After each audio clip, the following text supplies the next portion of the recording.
Buenos días.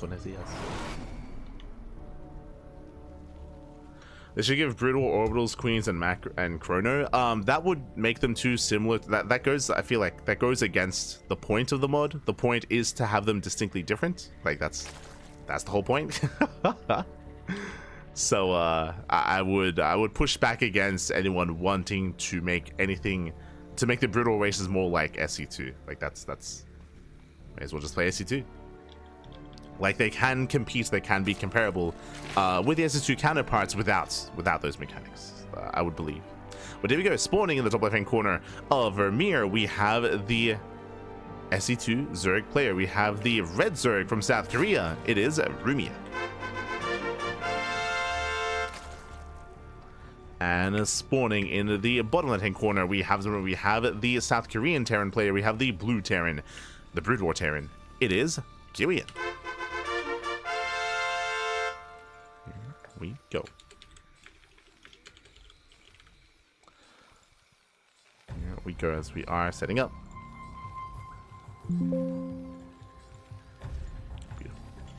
As we are settling in. For now, we do have our initial CC first opener out of Kiwian. Again, this is what we expect to see here on Vermeer. Welcome to a 4-player spawn map, by the way. You can spawn in at 4 different locations. Kiwian does scout the top side. Likewise, the Overlord does spot the SCV, so they have found each other. They have found each other already here, both Rumeith and Kiwian, close by ground locations. And I'm a little bit concerned for Rumeith because do you see what I see? I see, yep, 3-vax. If you remember, I did make a comment last game, and this is what I was alluding to. I spoke about how 3-vax stim timings, I was curious if they were still prevalent. They have been nerfed quite a lot over the past couple of months in multiple patches, in multiple instances. The medic has been addressed, stim, the build time has been addressed, like a lot of the different aspects of 3-vax stim has been addressed, but from my understanding, it's still quite prevalent, and we're seeing it here and now. And I'm curious to see if it's still as effective as it once was. Again, it's been a while since we've covered StarCraft Evolution events. It's been like 3 weeks. We're here to find out. As again, we are going to be rushing into the Academy for Stim and building up Mass Marine. Here we go. As we mentioned, this is a build that has been specifically targeted and nerfed over time, but just because of its prevalence in the meta, just because of its popularity and its effectiveness and its strength, just to discuss a little bit here, what makes this different to the SC2 counterpart is that this does hit not just with stim, this hits with medics. For those that are curious, the Academy doesn't just allow you to get Marines and doesn't just allow you to get stim and upgrades, it allows you to actually create medics and fire bats as well. So the typical stim timing that you would see in SC2 now hits with medic support, with fire bat support as well. It's terrifying. It hits quite hard. But again, I would say that Zerg players have gotten better and better at defending against it. We have seen Roach defense work against this. I think, I want to say 3-point. 3-point, he has played around with Roach-based openers. I think it was the last StarCraft Evolution League, I think it was 3-point versus Beyond, where 3-point did actually defeat Beyond. I think it might have been actually in King of the Hill. I might be thinking of StarCraft Evolution King of the Hill, not StarCraft Evolution League. But we did see this shutdown with a Roach-based opener, Roach-based defense. We have also seen Mass Link Queen effective against this as well. But you have to take it seriously. Like, you have to take it seriously. Here we go. The first fire bat has arrived. The medics have arrived as well. And here we go. Here comes that stim timing. Here comes that 3-vax. Behind this Rumeith, he is not opting to go for the Roach defense, so he's going to be defending with Link Queen. He does run up to 37. We have the Bailey nest on the way as well. This nest does feel late, so it's a late Bailey nest here from Rumeith. He's going to have to rely on just purely Links and Queens. That's a lot of Links on the way, and I believe he should have enough. It will come down to the control, of course. It will come down to the micro, but I think he will have enough Links here. Just as by a little bit more time. They've got 24 Links on the way. He should be okay. You can see Kiwian, he pokes in, he pulls out. Remember, there's not an all-in. He is transitioning out of this. We do have the factory on the way. He's, of course, saturating, building up his SCV count. Does rotate over towards the third. Queens are keeping up with the rotations, and Links are coming in for a surround. Oh, they attempt one. As Kiwian pulls away. He pulls away. Rumeith going for a counterattack. And Rumeith holds. Rumeith, he does hold on. Does move out, back at home. Kiwian, he's in position. Doesn't quite plug up. Oh my god, barely yet. Doesn't plug up that hole. Doesn't plug up the natural poison being pulled. Marines are going to be going down. And SCV is going to be falling as well. So if I'm just getting one though. Ooh, just one SCV. Nice defense here by Kiwian. Nice defense, nice hold.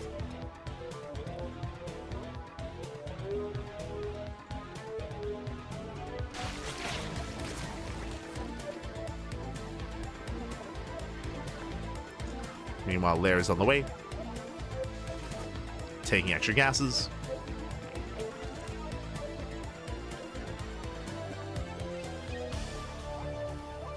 Let's take extra gases. Likewise, behind this, we're just building up towards the science facility. Getting into siege mode, into biotank, and we have a game. Let's go. Whew, I was most concerned about the early sim timing, but Rumeith, he has survived, he has defended. From here, he's getting into Ling Bane. Lair is still on the way. Bit of a later Lair here from Rumeith, but for the most part, he is safe. We do see that Kiwian is threatening a push, is threatening move outs, and going to be denying some creep here. But I don't really see him. I don't really see him committing into the bases. Just doing his best for that map control. Takes on some tumors. Does catch an overlord. Does deny the creep. Likewise, we do have range on the way. God, do I remember? It's, oh god. It's like 239 shells? God, it's been too long. It's been too long since we've casted that.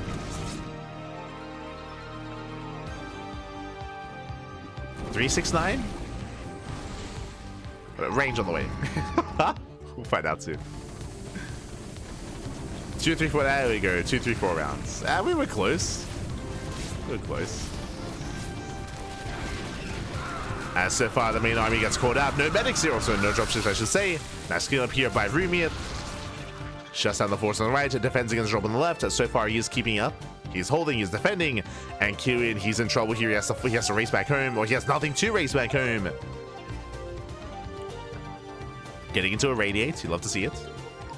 2, 3. There we go. 238 shells. I knew it was shells, not rounds.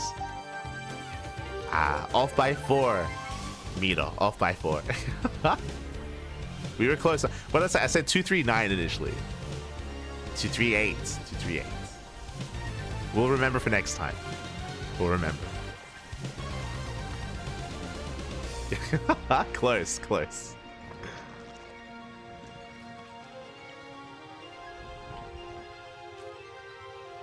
As from here, Kiwian, he does defend back at home. He's able to claim his third. And again, these science vessels are amassing.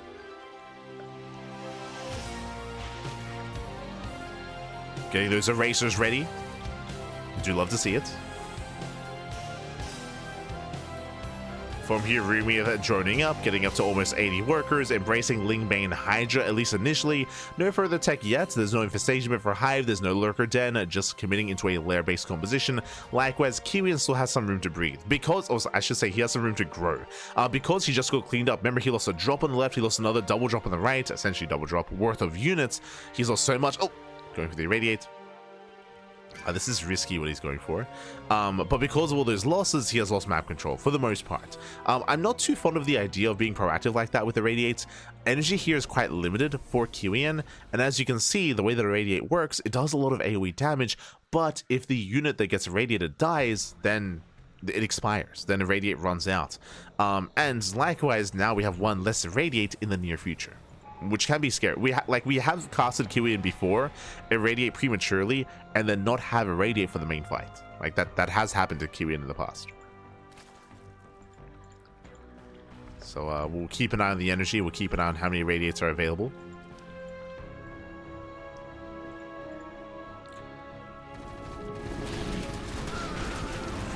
As a main does not quite catch a drop, but does zone it back. Again, Rumeith journeying quite nicely, getting up in towards Hive Tech. From here, you can work towards Ultras, or can work towards Lurkers, even just Viper production. And Rumeith looking solid, looking very comfortable. It's Kiwian that's, again, falling back.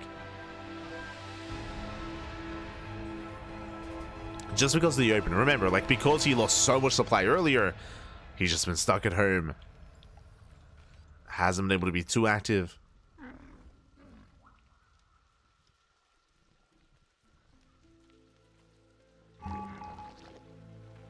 Scan into the main does reveal the hive that's on the way. From here we can start working towards ghost production.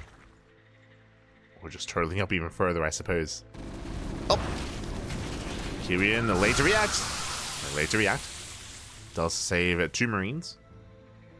Meanwhile, we have the answer. I was curious, is it going to be Ultras? The answer is no. Not yet. Going into Lurker production. So, Ling Bane, Hydra Viper Lurker. From the side of Rumeith.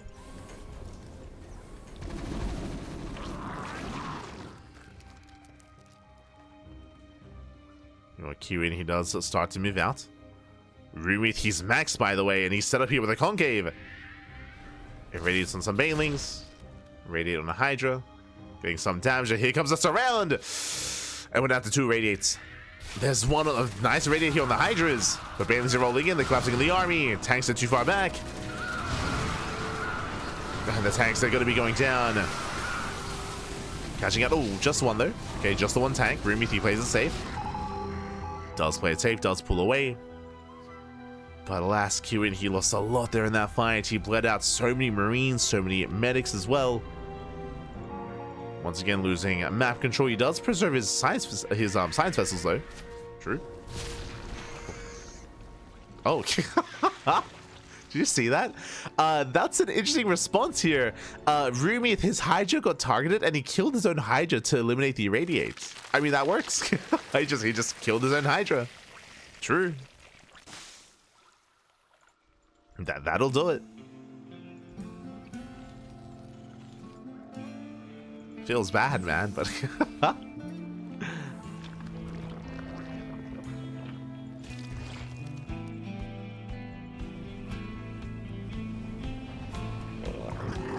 and with that, Rumeith, he does hold his own. Again, Rumeith, he's maxed out. Working towards Infestors, no Vipers. Interesting. Again, Vipers, it would be a secure way to deal with these tank lines. Instead of going for the Infestors. Lings rolling in. The tanks are exposed. Yeah, the tanks are exposed. They're on their own. Hydras, they lunge in. Takes down the first tank line. As there's still a second line of tanks behind this. Jesus. The tanks are brutal. Nice to radiate here on the Lurkers. Okay, and radiates every single one. Oh my god. Unfortunately, note they don't stack damage. But one Lurker goes down. Actually, every Lurker does fall. So nice catch there with the Irradiate. Does last a long time.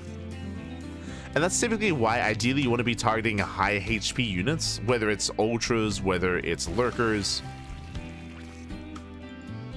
Just so that the Irradiate persists that much longer and does more damage over time to the surrounding units and to the unit itself as well. Yo, we have BCs on the way. Kiwian getting into BC production. Meanwhile, another tank gets called out. Nice defense matrix here on the tank. But it does still fall. Irradiate on the Hydras. Nice fungal. Oh my god, still pushing into Lurkers. Now, but only 2 Lurkers. Only 2. They get cleaned up. They get shut down. Kiwian, he holds. Nice defense. What's important, he's preserving the science vessels, right? The science vessels, they're building up over time. We have how many? We have 6 vessels so far. And we have more starports for more BC. So Kiwian getting ready for the mass BC transition. Working on those BC upgrades on vehicle weapons, vehicle plating, or ship weapons, ship plating.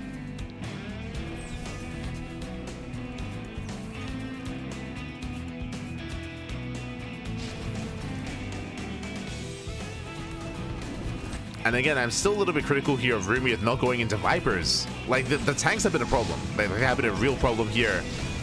He'll brute force his way through one tank line, but the other tank line will stand strong. And without blinding clouds, like, breaking these tank lines is difficult here for Rumeith. Meanwhile, the base gets cut off. Yeah, this base is isolated. Rumeith collapsing in. Does go for the Neural. Okay. Neural's a BC. Radiates on the Hydras. Tank line does go down. Lunges forward. Yeah, it takes down the final tank. Oh, the radius is insane though. Oh my god. Taking out all the Hydras. Hydras go down. Meanwhile, the Marines, they did take down the mineral line. 19 drones do fall. They do trade. They trade back and forth. The Hydra army did crumble. There's still a couple of vessels left over. And the Kiwian, as he bleeds out more of his army, again, he's still trying to build up more BCs. Trying to. Oh, where's the fungal? Oh, we get a no case split here. Oh my god. Banelings are denied. Kiwian forcing him back. Rumeith did at least save the expansion. Behind this, more BCs. Let's go. More BCs on the way.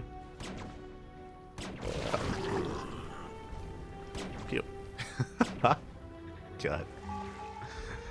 It's the attack of the BC and the attack of the Wraith that always gets me every time. The little laser sound effects. SMH my head. I mean, hey, it's still terrifying though. Catching out overlords. Looking to eventually expand. Meanwhile, we do have a line of lurkers waiting. 5 lurkers this time for Rumeith. Oof. Yeah, pushing in, not going to be easy. Banelings, they take down some of the medics. Oh, we heard it. Let's go. He's operational. I think he just... Oh no! The Neural! And Neural caught him out. Nice catch here from Rumeith.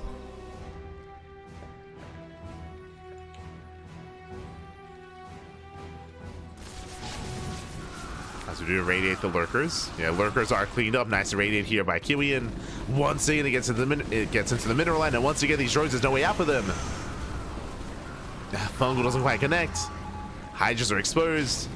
Catching out 8 more drones. But thankfully for Rumeith, he can afford to lose the space, right? He has top right. He has all these other expansions up and running. He has 102 drones. I would say too many drones, but does have them. And again, this base is now going to belong to the Terran player, but the base is mined out. It's at least half mined out at this point, or at least a little bit. Now there's less resources, there's less value in this expansion. Fungal's coming in. No Neurals this time. We do have the defense matrix on the tanks. Alas, no irradiate. Yeah, matrix runs out, so tanks go down, a BC as well. Rumeith still better catches, better trades. Gets into the middle line, 31 SCVs. Oversaturated. SCVs going down, no. Science vessel as well. So nice value here with this Hydra run by. And again, Rumeith, he has a bank. He can afford these trades. Can afford these losses. Lings, they catch up free tanks. They're left on their own. And we have Top switching into mech. He's switching into ion thrusters. That's going to be for vulture production, making 3 BCs at a time. This is where I'm a little bit worried here for Rumeith, because he's been trading well for himself, but do you see what I see? No Spire. This entire time, especially with a better economy, we could have seen a Spire, and specifically Spire upgrades already on the way. Without them, if Kiwian does get into mass BC, that's going to be a problem. Oh my god, the Overseer. Oh my god. The irradiated Overseer getting so much done on the Ling Bane. Very nice irradiate.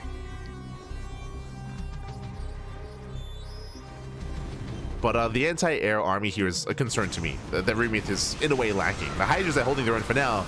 Irradiates on the Banelings. Ooh, but they still crash in nonetheless. Nice fungal here on the science vessels. Yeah, nice fungal. Hydras, they do launch forward. They take down another BC. And another vessel. Still a bit of a messy fight, a messy trade. Hydras, they will focus on the battlecruiser, just barely. And Rumeith, he will take the fight. He will take the fight, late irradiate. And Kiwian, he plummets in supply. He needs more time. He's running out of his bank. Yo, we got Firebats coming in. Against Hydra? Question mark? Not ideal. Oh. As we land and irradiates. Okay. Kiwian holds. Kiwian, he does hold on. I'm like, yo, can Hydras pull it off? And Rumeith saying like, yo, as long as the BC count stays low, they can. Which is true. Like, at any given moment, I don't think we've ever seen more than 3 BCs. Even here, even more than 2 BCs. Like, the BC count has been kept very, very low. So Rumeith, he can still pull this off. Once again, lunges forward. Oh my god, brutal irradiates though. Oh my god, the irradiate's insane. And the Hydras, they just melt. Yeah, they melt over time. They do get one of the science vessels, 2 science vessels even, but every Hydra falls. Those irradiates were brutal, and the BC survived this time. Now, there was a bit of miscontrol. Kiwian did lose 2 extra vessels there, which was a little bit unnecessary, and like every unit is so crucial, so valuable here to Kiwian, but he now takes another base. I assumed it was going to take the northern center base, but no. Expanding on the right, and soon to be taking these fresh bases. Again, there's 2 fresh bases here, even 3 fresh bases. This base has yet to be mined from. Rumeith, he does abandon the right-hand side, is pushing towards the left. And there's not much here to defend. I mean, this base is less valuable, but he's going for it. Takes down some of the SEVs. Does collapse over the command center. Again, just 1 patch left, so not really an important base, but does get it nonetheless. Does claim the base. Tank shelling away from the high ground. We have more BCs on the way. We can see Rumeith setting up on the right-hand side, getting ready for another counterattack. Oh, not the Infestor. No! Infestor goes down. Oh, vessels do overextend, losing 1, 2 vessels. Once again, Kiwian getting a little bit too careless there with those vessels. But we'll clean up the army.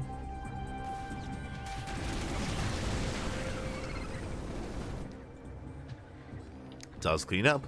Bearing in mind, no planetaries, if you recall. No planetaries, so these Zing Rumbites are that much more effective. They do slip in. SCVs are going... Jesus. SCVs are going down.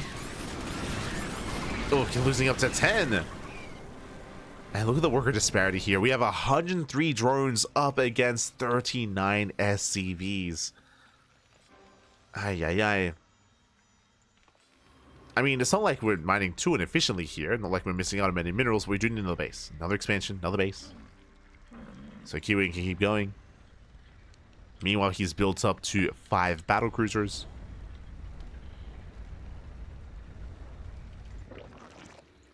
Going for mass scans, he sees the economy. Sees the army as well.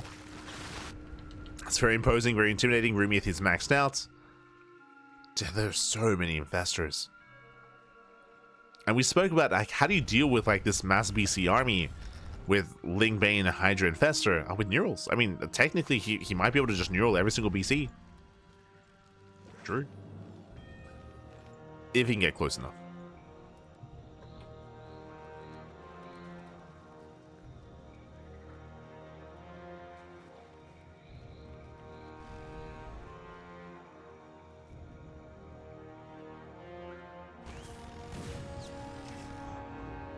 So here we go.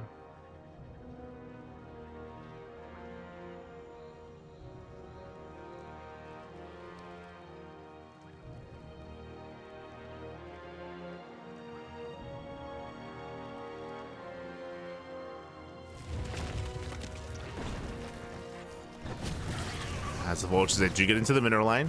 Drone's going to be going down. Getting a couple of workers, not bad.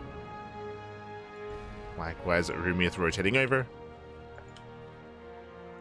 Not quite, doesn't quite commit.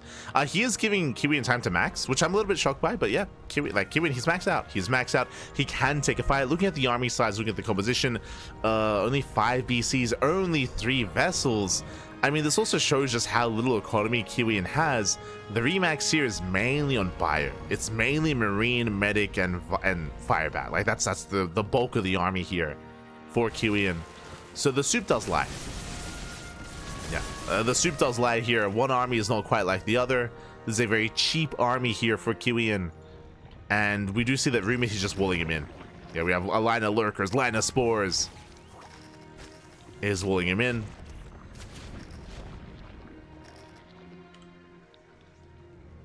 There are only 5 tanks as well. Only a handful of vultures. Like, it's mainly it's all here. Like the supply is it's mass marine, papi. Aye, which can be efficient, I suppose. But pushing into mass fungal and mass lurker, that I'm less certain of. Mass Ling Bane even as well. I mean, at least Rumeith's army is quite small, just because of his high drone count. The army supply here is not as large as it otherwise could be.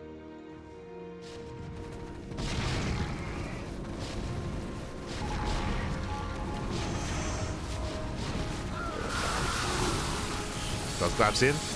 Takes out one tank. One tank does go down.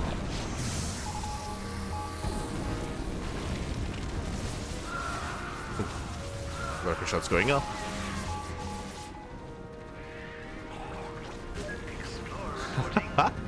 Nice neural. Does catch one vessel. I mean, the irradiates, they are getting damage done. Kiwian slowly breaking out.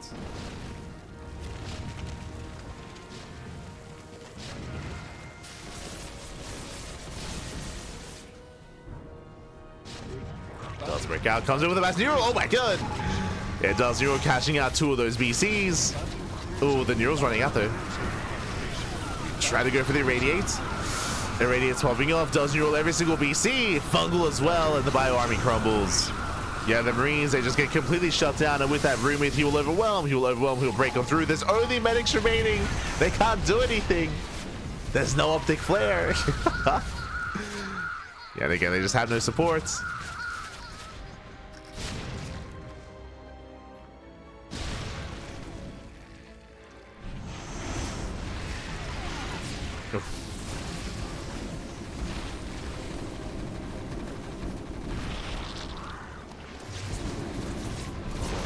Yeah, and with that, Kiwian, he's down to his last legs. Like, he has no bank, he has no resources, he's trying to build up whatever he can, making 11 Marines at a time. Again, it's all he can really afford because of his limited gas, just mass Marine, and it just doesn't scale well. Just doesn't scale well, not against, again, Infestors, Banelings, Mass Lurker. Now, Rumeith doesn't have any more Infestors, for some reason. He didn't actually rebuild any Infestors, so his army's not lacking a little bit of that complexity, but... and catches reinforcements anyway. There's that defense matrix. Likewise, does break through. Lunging forward once again. Takes down the tank, and yeah, GG gets called. Kiwian, he will tap out, and Rumeith will take game number 1.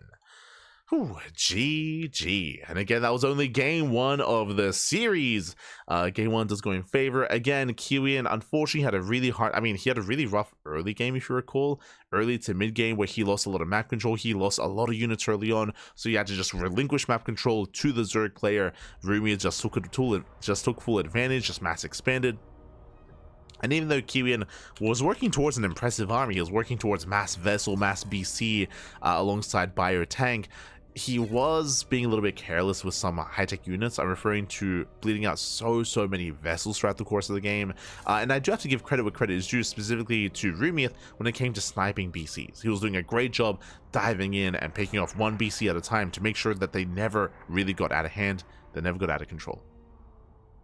And again, because of his economy, he could afford those trades, right? He could afford to, at times, even be a little bit more careless when it came to his commitments, when it came to his engagements, knowing that he could rebuild and remax. And after, I mean, I don't think Kiwian, outside of the early game, ever got to push across the map. He was just perpetually contained almost the entire game. There was nothing to ever really hinder the economy of the Zerg. GG. GG, well played. With that, we're now getting into the next game. We're now getting into game number 2. We're going to be loading into Holy World.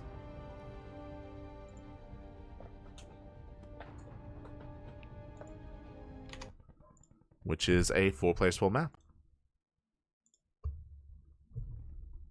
Here we go.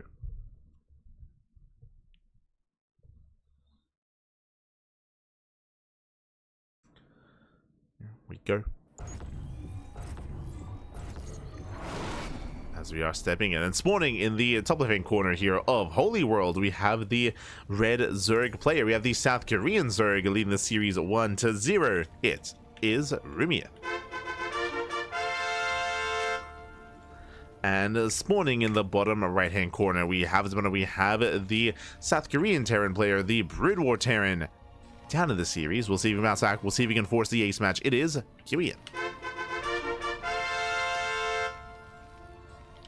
We go.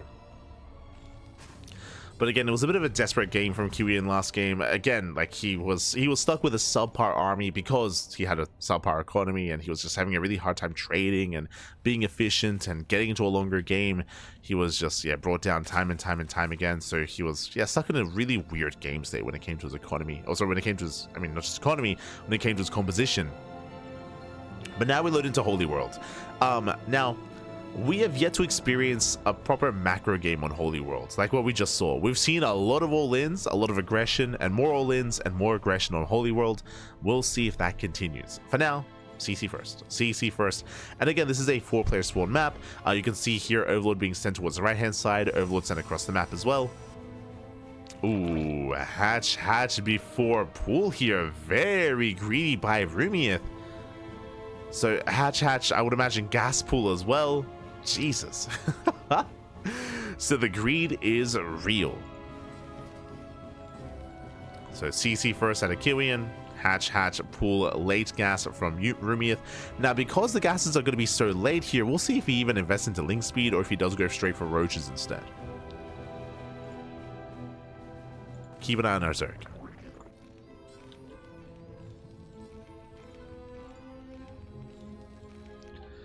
As we do see Kiwian scouting top right, looking for his opponent, finds that there is no Zerg, and he does see the Overlord. Now he knows. Additional supply depots required. Oh god, the audio cues.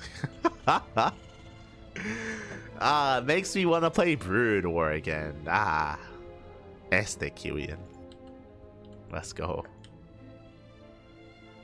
For now though, we are going to be settling in. Again, we do have the factory follow-up into mech, into looks like a vulture-based opener. Okay, so we did go 3x stim last game, which did not quite find as much damage, which wasn't as effective. Here we do have what should be vulture production from our Terran player to begin with into mech. So a very different style here out of Kiwian. Now, one of the reasons why we do see a lot of all-ins, a lot of aggression on Holy World is just because of how exposed these bases are, or these bases can be. Specifically, this is a low ground main. It's a the main base is on the low ground, the natural third and fourth are on the high ground. It's a very, very crazy dynamic. It means that if you can break the natural, if you can set up here, even like dropping behind the bases or behind the middle line or another location, like you can abuse the main real hard. Like we've seen many a player contained on one base and struggle to even expand and break out after an all-in. So we'll see what Rumeith goes for. For now, oh, Spine Caller to focus down the rocks. Okay. I dig it. G-Sod, I see. No link speed. He has the gas for it. No link speed yet. So it looks like we spoke earlier. Because the gases were so late, it wouldn't surprise me if we did just skip link speed and go straight into roach production. That's kind of what we're leaning towards here. Otherwise, there's no reason for there not to be link speed on the way. Meanwhile, we have ion thrusters on the way alongside spider mines. Oh, I assumed roaches. That is a fast lair. Do we? I mean, we still should throw down a roach horn to at least wall, but this could be mass muta. Gases are being taken. 2 gases here in the corner of the map. We have 2 more gases in the main, and show us the other gases here at the third. This looks like mass muta. Oh boy. This is quite greedy. This is very greedy and very risky here from Rumeith. Considering the lack of wall off here as well, without Eva chambers and without a roach warren. Here come the vultures. They can just run past. They get spotted, so links get confirmed. They're gonna just rush in, and again, no SimCity, no wall. This is on Rumeith. The boys are being pulled. Drones are gonna be going down, and we'll see if he can lock down those vultures. He's trying to, and he does. Whew. Kind of. He kind of locks them down. 6 drones do fall. There's 1 vulture left. Gets in behind the bases, and the vulture will get a full scout. Will confirm the lair. Big scout here for Kiwian. He sees the lair, he sees the gases, and everything here screams muta. Everything that he's seen screams muta play. So he knows.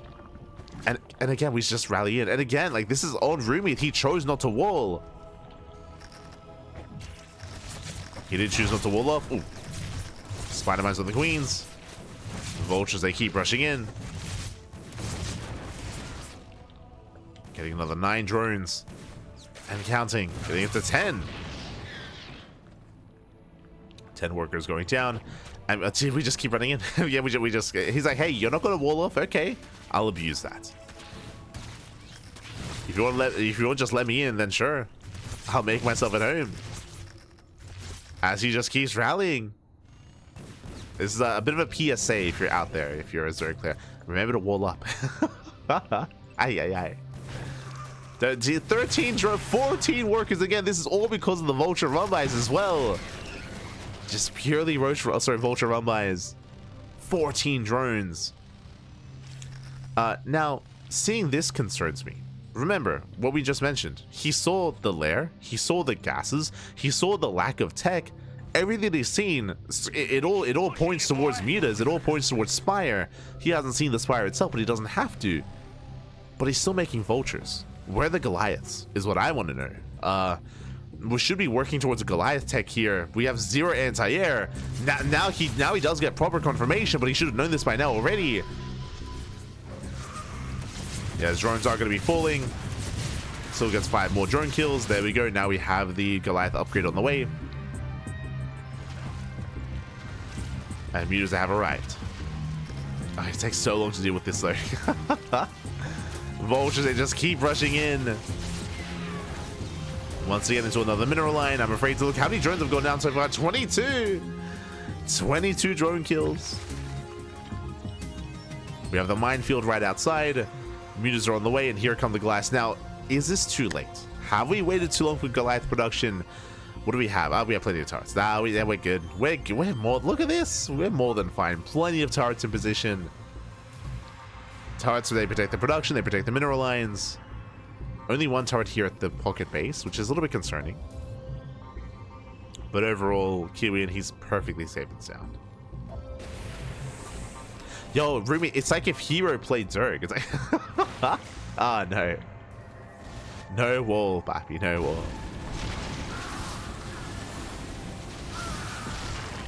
As Rumeith, he pulls away.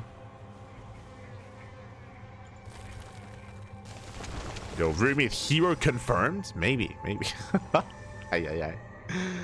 As we have invested into how many? Into 12 mutas. Behind this, I believe we saw a Hydrogen. Yeah, Hydrogen's on the way, so we're switching into Hydra Lurker tech. At least trying to. They trade against the turrets. They can deny 3. 3 turrets do go down. Likewise, they get on top of the armory as well. Goliath's on the way. They will zone. They'll zone back those mutas. Likewise, vultures once again into the bases.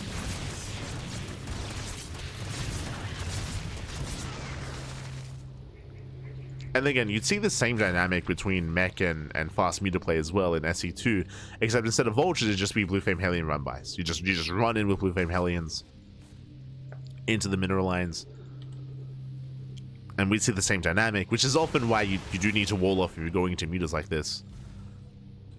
In SC2 to defend against hellions, here in StarCraft Evolution to defend against the vultures.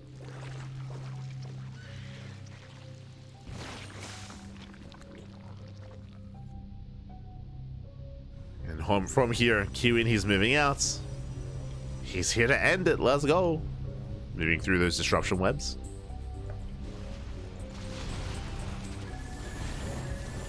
And what is the ground army? So far, 5 Hydras. We have 5 Hydras. We have 10 Zerglings. The masked Goliath is moving in. Goliaths are online. Oh god. they just annihilate the mutas. The mutas, they do nothing.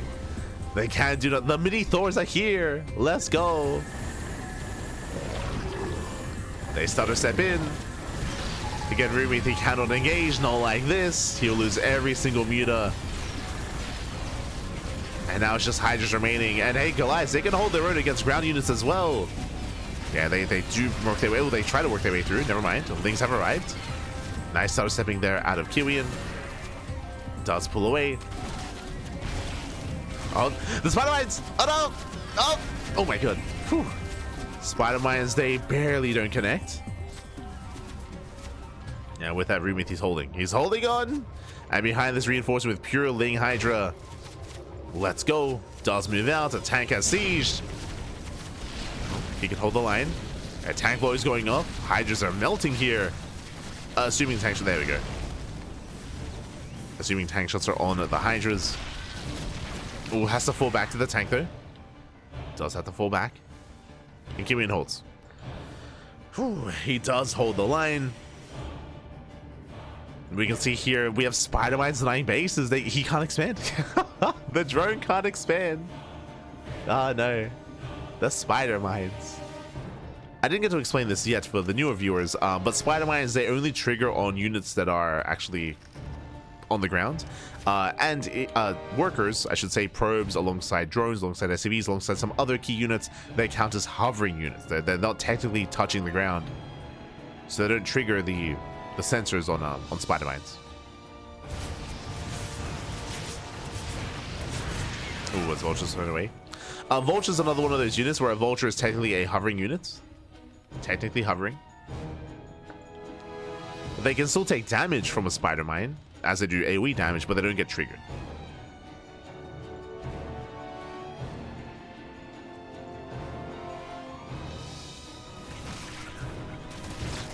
Ooh, Jesus.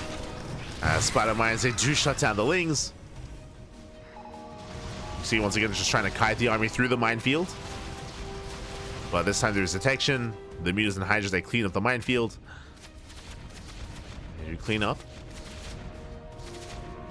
Meanwhile, Kiwian double expanding. Taking more bases. Oh, mutas, they will deny another expansion though.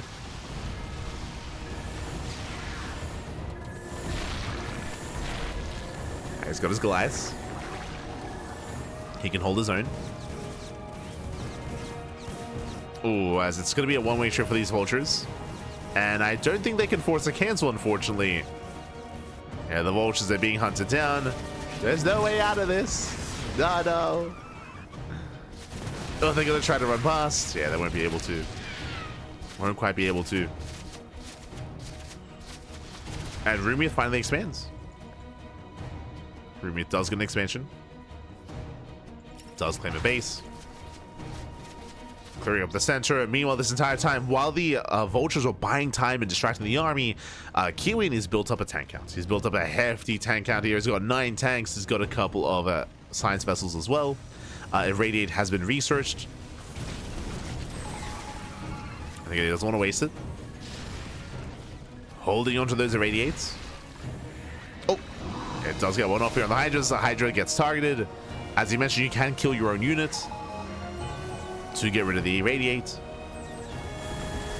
So nice moves there by Rumeith. Does target it down. That's a heavy Goliath composition. I mean, I'll be honest. It's a lot of Goliaths. Yeah, we got some Valkyries as well. I mean, there aren't that many mutas, unfortunately. Hydras, they do focus on one vessel. Yeah, one vessel falls, one vessel left. We have no more vessels in production. That is a little bit of a concern. So he just has the one. Mutas, they do find the fresh mining base.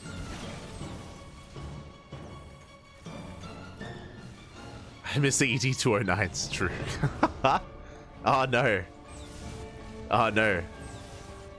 We need to build some stairs. We need that's how you stop them. Someone get the stairs.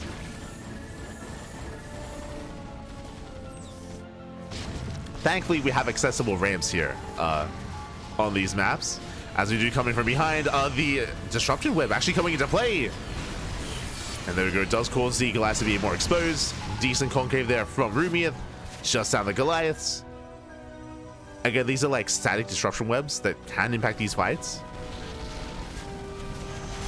Just lunging in once again. Oh, they're on their own. There's no link support. Yeah, these are going to be some expensive losses here for Rumeith, but he does step in. Once again, just Goliath versus Hydra. Not the best trade for the Goliaths, but I believe they will still win this fight. Oh, never mind. Jesus. Oh my god. The Hydras, they're popping up. Jesus.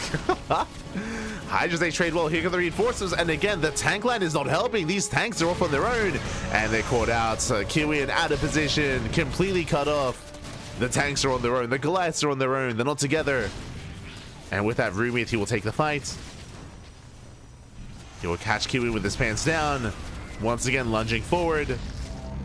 Like Goliath said, not necessarily built here for the anti-ground of capabilities. It's all about the anti-air.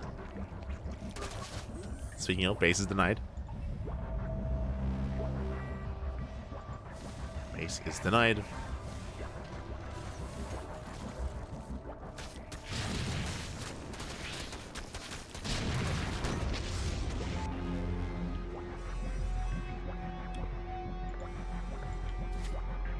And Kiwian, he is hurting. He does have a base up and running regardless, though. He's got some. He has a decent mineral bank at least. Has a lot of minerals to work with. Does kind of back against the Zerglings. Catching at the expansion.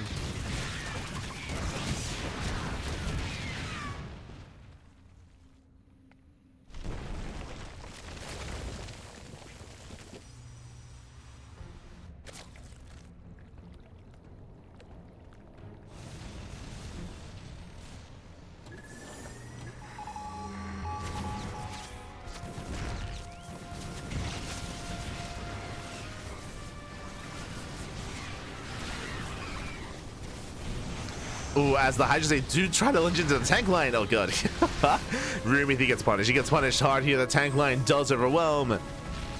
And we were taking a moment here to kind of like indulge in our economies here. Rumeith does have 81 workers, but Rumeith is leading out a lot of Hydras. A lot of Hydras. These have been expensive losses, expensive trades for Rumeith. He's now going back into Muta? Oh. Against all these Goliaths. Like, the problem here is that Kiwian, he has to stop making Goliaths the entire time. His Goliath kind of so solid. This is an expensive tech switch here by Rumeith going back into Muta. Okay, I mean, I was gonna say he can harass, but even then, like, we have turrets. Like, turrets are ready. Turrets are set up. This is risky. And, yeah, he's getting caught out. Army moves in. Mutas, they will catch reinforcements. True. Let's go. They do get a tank. They get one. They get two. Soon to be three. Three tanks going down. Did I say three tanks? We're getting four, getting five, getting... The tanks are exposed. Where are the Goliaths? Late response here by Kiwian. Yeah, late reaction. Bleeding out a lot of tanks. Now suddenly this is worth it. now suddenly the mutas, sure, they're pulling it off. They're forcing the army back home. Jeez, that's a brutal minefield. Oh, but they run into Goliaths. Once again, we're making 8 Goliaths at a time. And with that Rumeith, he should lose everything here. I've radiated on the Hydras. Goliaths, they start to step in. At the same time, 18 drones going down. Rumeith being pulled apart. And looks like we are going to the ace match. Looks like we're going the distance here. Top Kiwian, he's maxed. He's maxed out, Pappy. He's topped up. There you go. Yeah, Kiwian pushing through.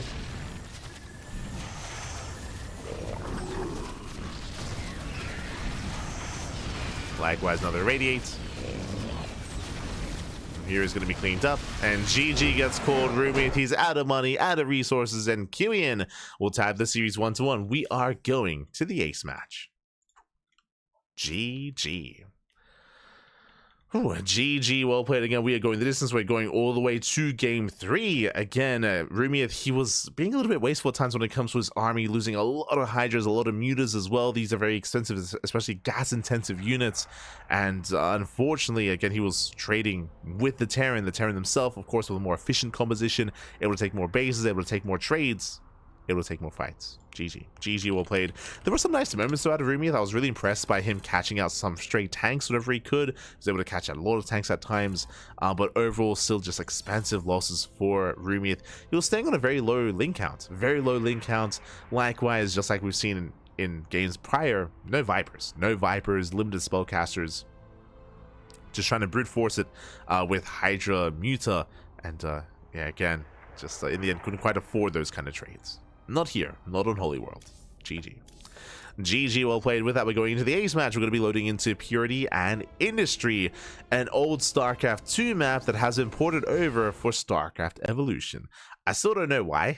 I still don't know why this map of all maps was ported, but sure, let's go.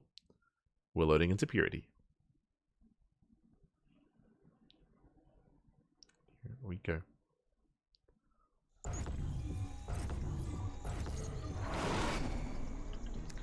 As spawning in the top side here of Purity and Industry, we have the Brood War Zerg player. We have the Red Zerg from South Korea being forced into the ace match. Can they bring it back? Can he bring it home? It is a Rumeith. And spawning in the bottom side here of Purity Industry, we have the SC2 Terran player for the first time playing SC2. The South Korean Terran, it is a Kiwian, aka TOP, again bringing it back and forcing the ace match. Let's see how he fares as we load into Purity and or Industry. Again, this map was in the StarCraft 2 ladder map pool back in 2021, which in my mind feels very modern and very recent, but it's been 4 years. Oh no, it's been 4 years, man. What year is it? What year? So again, in my mind, it's a new map, but I guess it's been a while, and I'm sure there may be some newer viewers of StarCraft that maybe haven't even seen this map before. But again, towards the beginning of the EPT era of StarCraft, this was in the map pool, but there have been some changes. There have been some changes here to this map. Specifically, there used to be slow zones covering the entirety of this center area, but I believe this has been patched to remove some of the slow zones. Specifically here, there used to be slow zones that were cutting off the island from the main base, from the main bases, but they have been removed to make the island base a little bit more accessible. And also to be able to like go for drop play and go around the slow zones themselves. Again, we have littered slow zones in the center, and I believe there were also changes when it comes to rocks, when it comes to base locations, when it comes to ramp. Like there was a lot of changes here in the center of the map as well. It was modernized for StarCraft Evolution. Meanwhile, we have our hatch gas pool into macro hatchery here out of Rumeith. Is setting up. Meanwhile, TOP going for his own delayed expansion, very late CC. Hold on. One base all in. Double gas opener, faster factory into add-on swap, into Hellion, into Starport. Show us what you got. Show us what you got as Rumeith taking another base, taking another expansion. But again, this does feel like a one base all in setup here from TOP. I say that. We're building up. Okay, we should be expanding. We have 600 minerals. Ooh, it's quite late. So this is a little bit shaky when it comes to the build. The build is a little bit shaky, a little bit unorthodox. There is that starport on the way. So again, faster factory into a faster starport. Kiwian setting up here for drop play. Meanwhile, Rumeith, that is a 248, 247 lair timing. That's crazy. Okay, I mean, sorry, I'm like SE2 brained. Even so. Now with this early lair, this has to be Muta, right? It has to be. It's rushing into Muta play. But if you remember, we saw something similar last game. So last game, Rumeith also rushed into Mutas. He got punished for it. Never mind. We're rushing into. Are we rushing into lurkers? There is a build. If you remember Su, if I recall correctly, I think Su, when he was playing, this was like maybe a month ago, Su, who was playing StarCraft Evolution, he played a show match against Bian. And there was a build that he kept doing where he did go for a two-base lurker all-in, and he did beat Bian. As I beat Bian, he took some maps with it. I think he won on Troy. I think he pulled off the two-base lurker all-in on Troy. Never mind. Okay, we're not going two-base lurker. Spire gets thrown down. So it is two-base Muta. Throws down the hydrogen just to wall up, just to make it look normal, just to make it look standard. But he is going mass Muta. Okay.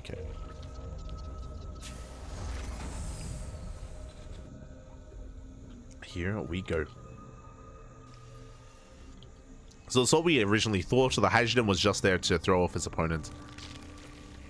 To throw off Kiwian. When it comes to Su's lurker all-in builds, I haven't seen anyone do it except for Su. I'll be honest.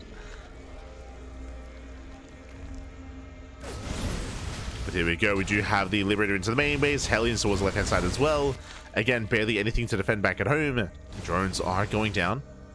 Liberator hunting down the natural as well. And the Liberator is going to see everything. And will scout. Oh, does barely not see the Spire. How? It's right there. He doesn't see it. Hydra just gets targeted. Nice pickup. More lava going down. Oh, this is brutal damage here. Rumeith stuck on a one base economy. He's stuck on one base. And the Liberator does barely catch wind of the Spire. Does spot it. Does confirm. Now he knows. But does he react? Does he respond? As another Liberator shows up. These Liberators are so brutal here, especially because remember, Rumeith, he didn't want to make Hydras. He was forced to make them. And now he's going for the Liberator. This base taking all this damage just from Hellion Fire, by the way. The Lings, they try to collapse in. They cannot. Brutal positioning here from the Hellions. Muta is revealed. And what do we have at home? No turrets yet. Going into Mass Marine. Going into, I believe, a 2-1-1. Sorry, 3-rack setup.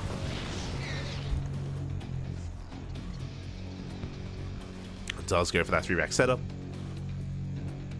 Rumeith, he's done it before. Oh, there you go. If you're referring to the Sue lurker all in, that's cool to hear. It's cool to hear because I haven't seen anyone else do it. I credit it to Sue just because he's the only one that I've seen do it. I don't know if he made the build. I assume he did, but maybe originated from someone else.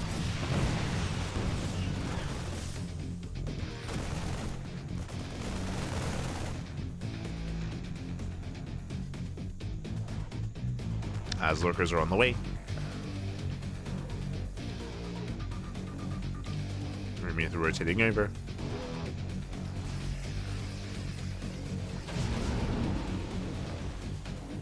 The slow zones, they will slow this down, at least somewhat. And the armies that do pass by each other, so double drop into the main base. There are some Lings in position. At the same time, Muta's here towards the natural. Limited Marines are here though, going for combat shields. Can we deny? Drop is coming in. Ooh, with the mass repair, it looks like combat shield's gonna be saved. It's going to be saved in the end. Marines, they can hold their own. They shut down the Mutas at the same time. Marines, they get into the mineral line, and it looks like he has done it. He has broken Rumeith. 13 more drone kills. Ay, ay, ay. Lurkers are on the way, but it's too late. It's too little too late. He gotta get into the main. No, he's walled off. He's walled himself off, going for the spawning pool. The pool goes down as well. Ay, ay, ay. Does knock down one of the lurkers, and with that, Kiwian, he is popping up. He wants the Mutas. They're so low. He wants the Mutas. Oh my god. Reinforcing as well. Does knock down one of the Mutas. Gets one. He wants another. Ooh, brutal mind connections. And connection goes off. Kiwian maybe getting a little bit too excited as well, but nah, yeah, it's worth it. It's worth it. Takes down every single Mutalisk. Brutal losses for Rumeith.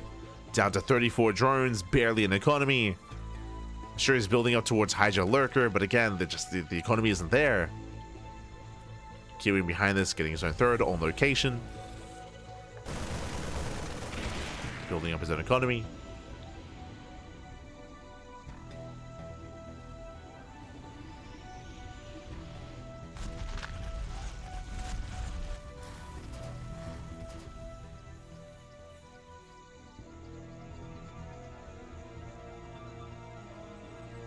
And this is gonna be a tough hold. it's gonna be a tough hold for our Zerg player. He has one lurk. He has one lunker on the high ground. The one lunker. Let's go. Okay, if we can roll the dice well, if Kiwian sims up the ramp and misses every shot. But alas, he just drops into the main, takes down the one lurker inside main base, the second lurker as well. Oh, there's a third lurker in the mineral line. Okay. Mir starts this back. Well, look, one Dream. But Dream's Terran. Yeah, Dream is Terran. GG gets called, and Kiwian, he will take the series 2-1, advancing on to the semi-finals. GG.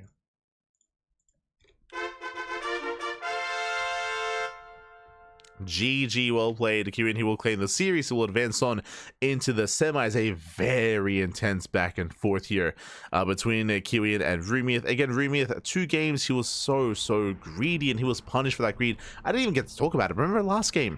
Something that I should emphasize. Remember, didn't he lose like 22 drones? 22 workers went down to the Vulture harass just because of the greed of Rumeith, and we saw something similar here where Rumeith was also once again cutting corners, being greedy, rushing into Muta play, and he was vulnerable to drops, early game aggression, Hellions, Vultures, drop play, and again, both in game 2 and in game 3 he was punished. He was punished so hard for that greed.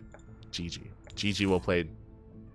Shout out to Kiwian for, of course, for taking advantage of the of how vulnerable his opponent was, for abusing that, and for pulling Rumeith apart and just crippling the economy.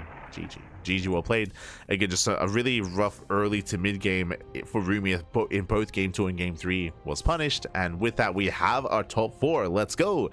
Let us switch our scenes over and catch up on the brackets, as it's been an intense quarterfinals so far, and we're just catching up at 3 points. If you recall, 3 Point took down Prom 2-0, StarCraft took down Brathok 2-0 as well. We had Rebellion over Universe, and we had Kiwian over Rumeith, as we had that final best of 3.